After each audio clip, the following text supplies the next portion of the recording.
ஹரஹர நம பார்வதி பதையேரஹர மகாதேவா. இந்த எதிர்வரும் 2025ஆம் ஆண்டு அதற்கான நித்திய தரிசனத்தை பெற வேண்டிய அற்புதமான சகல சக்தியையும் கொடுத்து கொண்டு இருக்கின்ற அற்புதமான ஒரு ஸ்கந்த பிரம்ம சக்கரத்தை பற்றி நமது வாத்தியார் எப்படி சொல்லி காட்டினாரோ, செய்து காட்டினாரோ ஒரு காலத்திலே, அது இப்பொழுது நமக்கு அவசியமும் மிக தேவையுமான ஒன்றாக இருக்கிறது. அதாவது இந்த அகஸ்திய விஜயத்தினுடைய புத்தகத்தை நீங்கள் வாங்கி கண்டிப்பாக கையில் வைத்துக் கொள்ளுங்கள். உங்களுக்கு ஒரு பொக்கிஷமாக இருக்கும். அப்பொழுதுதான் அதனுடைய முன்பின் அட்டைகளில் உள்ள படத்தை பார்த்து நீங்கள் எளிமையாக அந்த சக்கரத்தை பற்றி தெரிந்து கொள்ளலாம். இப்படி நமது வாத்தியார் 37 வருஷங்களுக்கு முன்னால், அதாவது டிசம்பர் மாதம் 4ஆம் தேதி 1987 கார்த்திகை மாதம் பௌர்ணமி அன்று திரு அண்ணாமலையிலே நமது வாத்தியார் ஸ்ரீ வெங்கட்ராம சித்தர் அவர்கள் இந்த சக்கரத்தை பற்றி அற்புதமான ஒரு இரகசியத்தை அண்ட சராசரமும் பேசக்கூடிய அதி அற்புதமான ஞான புத்தி பல சக்தியை தருகின்ற சக்கரத்தை பற்றி சொன்னார். அதாவது அழிப்பது என்பது சுலபம், ஆக்குவது என்பது கடினம். ஒரு பாம் போட்டு 100 பேரை கொள்வது அது விஞ்ஞான வளர்ச்சி அல்ல, அது விஞ்ஞான வீழ்ச்சி என்று தான் வாத்தியார் சொல்வார். விஞ்ஞான அழிவு, ஒரு பாம் போட்டால் 100 மூட்டை அரிசியை உருவாக்கினால் அதுதான் விஞ்ஞான வளர்ச்சி. இது நமது வாத்தியார் அடிக்கடி சொல்லுகின்ற ஒன்று. இப்படி இது போன்ற ஆக்கப்பூர்வமான எண்ணங்களையே ஒவ்வொரு மனிதரும் வளர்த்து கொண்டு வர வேண்டும். 2025ஆம் ஆண்டு அந்த வருஷத்திலே உலகத்தில் தற்பொழுது நிகழும் போர்களும் அழிவுகளும் உயிர் சேதமும் உடனடியாக நிறுத்தப்பட வேண்டும்.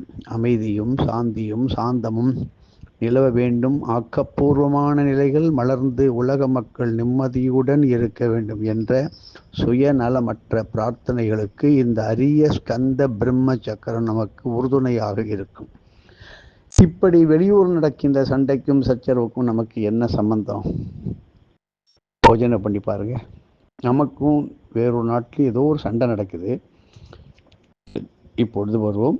நமது நண்பர்கள், உற்றார் உறவினர்கள், நம்முடன் படித்தவர்கள், உள்ள ஊரில் இருந்தவங்க அந்த ஊரில் சிக்கி கொண்டிருப்பார்களே, அப்பொழுது நமக்கு ஒரு கலக்கம் வருமே. இல்லை என்றாலும் நமக்கு தெரிந்தவருக்கும் தெரிந்தவராக கூட இருக்கலாமே, அவர் அங்கே போய் மாட்டிக்கொண்டிருக்கலாமே. அதே நிலைமையிலே அவர் படும் வேதனையிலே நாம் சந்தோஷப்பட முடியுமா? அது மாதிரி வரக்கூடாதுதான். அசுர சக்திகளை அழித்து அழிவுகளை நிறுத்தி நல்லவர்களை காத்து ஆக்கப்பூர்வமான விளைவுகளை பொழிந்து அருளும் முருகப்பெருமானின் அருளை பக்தர்களுக்கு மிக எளிதிலே பெற்றுத்தரும் அதி அற்புதமான சக்திகளை உள்ளடக்கிய எந்திர வித்தை இது. இந்த சக்கரத்தை பிரயோகம் செய்து ஒரு லோகத்தையே படைக்கலாம். இது வாத்தியார் சொன்னது. அவ்வளவு சக்தி வாய்ந்த, ஆக்கப்பூர்வ சக்தி வாய்ந்தது இந்த சக்கரத்திலே. ஒவ்வொரு வளைவுக்கும் ஒவ்வொரு நிறத்திற்கும் ஆழமான மிக அற்புதமான அர்த்தங்கள் இருக்கு. இதில் வெவ்வேறு இடங்களில் எழுதப்பட அது அப்படிப்பட்ட நிலைமை எழுதப்பட வேண்டிய பீஜ அக்ஷரங்களும் இருக்கு. இவற்றையெல்லாம் விளக்கப் போனால் அது ஒரு பெரிய தனி புத்தகமாக மாறிவிடும். கேட்பதற்கு யார் இருக்கின்றார்? எளிமையாக சில வினாடிகளிலே முடிக்க வேண்டும் என்பதுதான் பல பேருடைய ஆசை. ஆனால் இப்படியெல்லாம் தெரிந்து கொள்ளாமலேயே ஒவ்வொருவரும் இந்த சக்கரத்தை வழிபட்டு பெரும் பயன் அடையலாம். எப்படி? இந்த சக்கரத்தின் முன் அமர்ந்து முருகன் திருநாமங்களை விடாமல் ஓதுங்கள். முருகா முருகா முருகா, ஸ்கந்தா ஸ்கந்தா கந்தா, குமரா குமரா குமரா, குஹா குஹா குஹா, சரவண பவா சரவண பவா சரவண பவா என்று சொல்லுங்கள். உங்களுக்கு தெரிந்த அருணகிரிநாதர் அருளிய அற்புதமான திருப்புகழ், கந்தர் அனுபூதி, கந்தர் அலங்கார பாடல்கள், விருத்தங்கள், வகுப்புகள், மேலும் பாம்பன் சுவாமிகள் அருளிய பகை கடிதல், சண்முக கவச்சம், பஞ்சாமிர்த வண்ணம் போன்ற பாடல்கள், முருகர் அஷ்டோத்தரம், சகஸ்ரநாமம் இவற்றை துதிப்பதும் மிக சிறந்த பலனை அன்றே அப்பொழுதே தரும். முருக பக்தர்களுக்கு இது மிக மிக முக்கியமான வரப்பிரசாதமாகும்.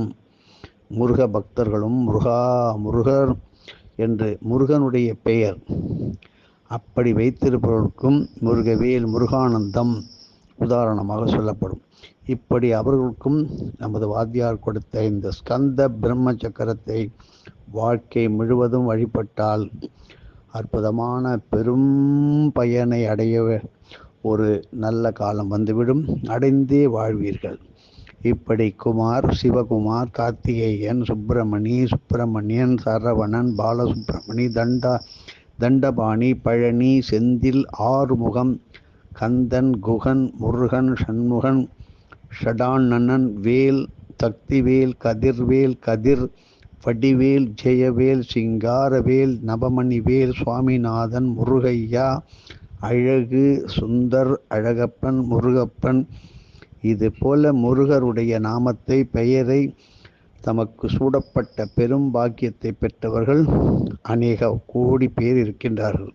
பெண்களிலும் சண்முகப்பிரியா, சரவணப்பிரியா, முருகனை சார்ந்த பெயர்களை சூடியவர்கள் இருப்பார்கள். இவர்கள் அனைவருக்கும் இந்த ஸ்கந்த பிரம்ம சக்கர வழிபாடு இப்பொழுதே நீங்கள் தயாரானால் எதிர்காலத்தை மிக எளிமையாக நீங்கள் சந்திக்கலாம், எதிர்கொள்ளலாம், வெற்றியும் அடையலாம்.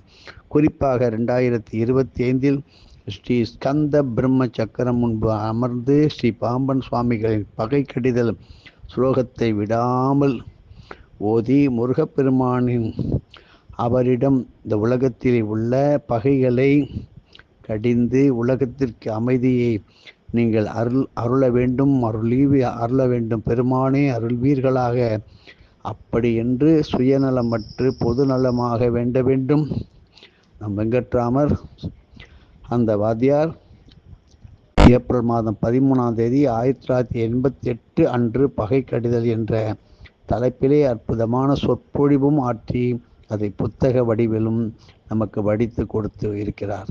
முருகப்பெருமான் சூரனை அழிக்கவில்லை, சூரனின் அசுர சக்திகளை மட்டும் அழித்து அவனை தன்னிடமே சேவலாக மயிலுமாக வைத்து கொண்டார். இதுதான் கருணை.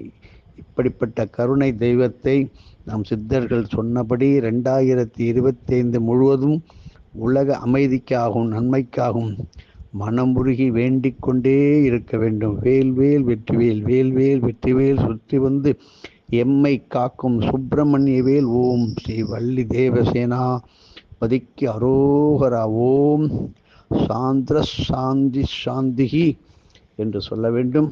இப்படி 2025ஆம் ஆண்டில் நாம் செய்ய வேண்டிய கோவில்கள், செல்ல வேண்டிய கோவில்கள், மந்திர வழிபாடுகளை இப்பகுதி 2ஆக பார்ப்போம். எதுவும் என்னுடையதல்ல, அனைத்துடைய அருளாளா அருணாச்சலா.